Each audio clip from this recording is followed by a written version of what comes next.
Depois de calculado o presunto cru, o próximo alimento daquela tabela, do quadro que eu passei para vocês, é o pudim de caramelo. Então, eu montei a tabela, com a taxa de ataque do pudim de caramelo, e aí nós vamos calcular a taxa de ataque entre os expostos.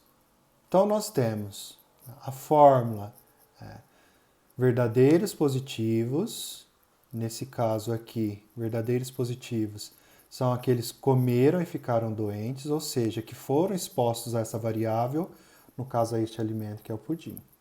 Tá? E divido pelo total de indivíduos expostos àquele alimento, ou seja, o total de indivíduos que comeram o pudim, que é 60. Então eu vou dividir 45 por 60, multiplicar por 100, e aí nós chegamos no resultado de 75%. Depois, lembrando que eu vou discutir todos esses resultados com vocês. Tá?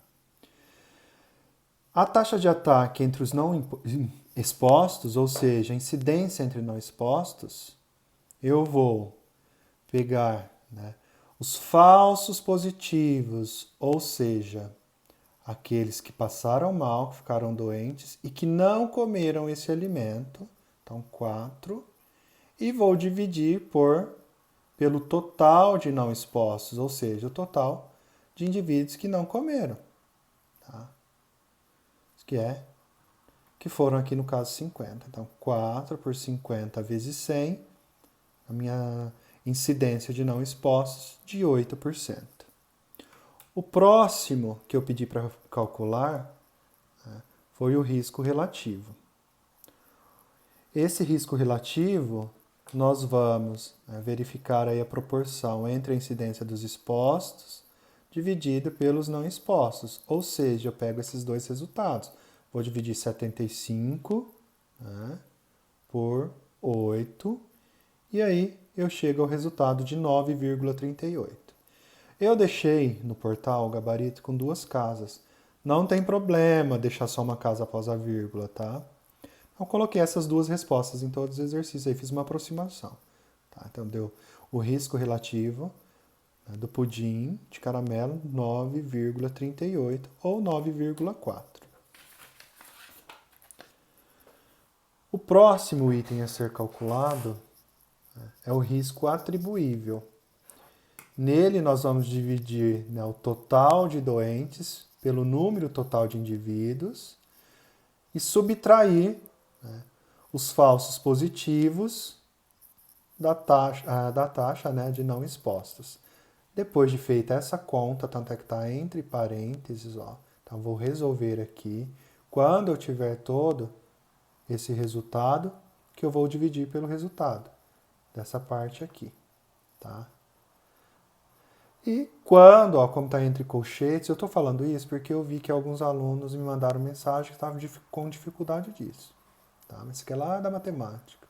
Depois de resolver tudo isso, nós vamos multiplicar por 100. Então aqui, nessa primeira parte, no pudim, eu vou fazer mais detalhado. Depois, nos outros, eu sou um pouco mais direto, tá bom?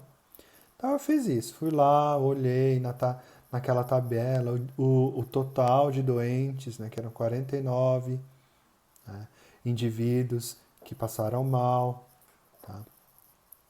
Dividido aqui por 110, menos os falsos positivos, 4 dividido por 50, dividido por 49 por 110. Aí eu cheguei nesse resultado, 49 por 110.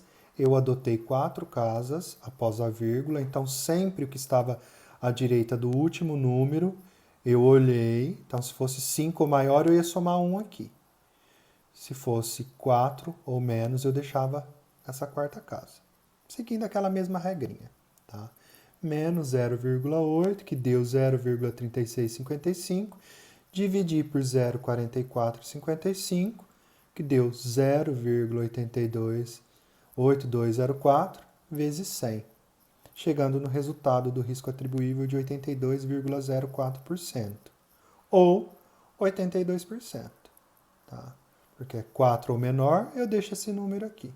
seria 82, já redondo mesmo. Ok? E por fim, nós temos o coeficiente de Joule, né, que nós vamos calcular aqui, né, coeficiente de associação, né, de Joule, ou resumindo. A fórmula é, né, entre parênteses, ó, tudo entre parênteses, nós resolveremos primeiro.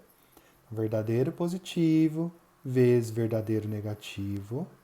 Depois que eu fizer essa multiplicação, que é 45 vezes 46, resolvo a outra entre parênteses também, 4 vezes 15. Tá. Na linha de baixo eu vou somar essas duas multiplicações. Então, primeiro, né, tem as multiplicações entre parênteses. Vou somar, na verdade, o resultado dessas multiplicações. Né? Ó, deu 2070 menos 60 dividido por 2070 mais 60, onde nós obtivemos 2010 dividido por 230, chegando no coeficiente de Joule, de associação de Joule, né, de 0,94 ou, deixando uma casa apenas, 0,9.